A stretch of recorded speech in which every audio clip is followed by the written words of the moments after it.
Hey guys, welcome. This is Heather from Revel Yoga. Today's posture tutorial is going to be Pigeon Pose, a great hip opener, but some people don't realize that Pigeon Pose is actually classified in the backbending family. So as you become more advanced in some of these variations of hip openers, you can allow yourself to get a little deeper into your backbends. But for today's purposes, I'm going to stick strictly with the hips and give you a couple different variations of this pose and really just speak to the alignment. It is a posture that I see a lot in class that the alignment can be off a lot. So a prop is always good if you have a blanket, a block to use, particularly if you have very tight hips.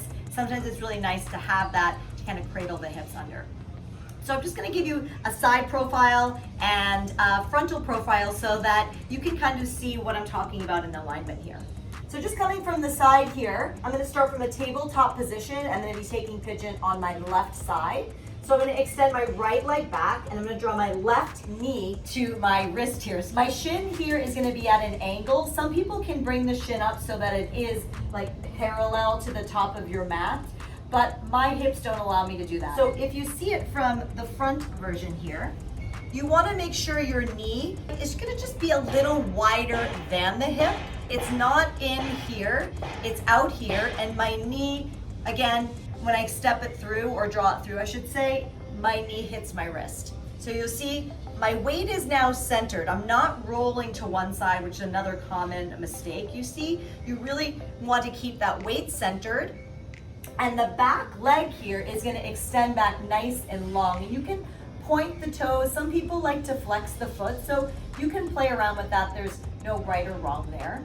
And then as I move forward here, I want you to think of like your pelvis kind of moving along with the spine. So you have a nice long spine. You can work the arms forward. If you tend to be a little tight in the shoulders, you can certainly just place one hand on top of the other and rest your forehead down just like this. A different variation of this pose would be on your back, right? So we call this a figure 4 stretch, and there's another version that we can take that's just a little bit bigger. So what I would say is just start here with your feet parallel to one another. Right? I'm gonna cross my right ankle over my left knee. So my foot is actually gonna hang off, right? You'll see it right here. It's gonna hang off the knee a little bit, right, of that base leg. And then here, I'm gonna keep my head and neck and shoulders down. You can always place a blanket under your head. That might feel nice if you have a little tension there. And then I'm gonna draw my left knee in. I'm gonna thread my right arm through the leg. My other hand is gonna come through, and I'm gonna interlace my hands right here on my hamstring. I'm gonna draw my shoulders back and down, lengthen in my tailbone. You don't wanna curl up here, so try to lengthen the tailbone down, right? And then breathe. Another variation of this pose that's a little bit bigger, you can keep your shin here in this parallel position, extend the bottom leg just like we did. So we're basically doing pigeon on our backs and not on our bellies. So I have a kind of a knee issue going on with my right leg. I cannot do pigeon on my belly, but I can do this pose on my back and have no knee pain at all. So then I'm gonna thread my arms under here, under my shin, just like this, like I'm giving my shin a nice little hug. I'm gonna round up like in a C curve in the torso, keep this left leg in full extension and hold here. I'm gonna really hug that shin in. This foot is gonna stay flexed, the lifted foot, right? And hold. This is a really great alternative for people who are struggling in a traditional pigeon pose in the knees.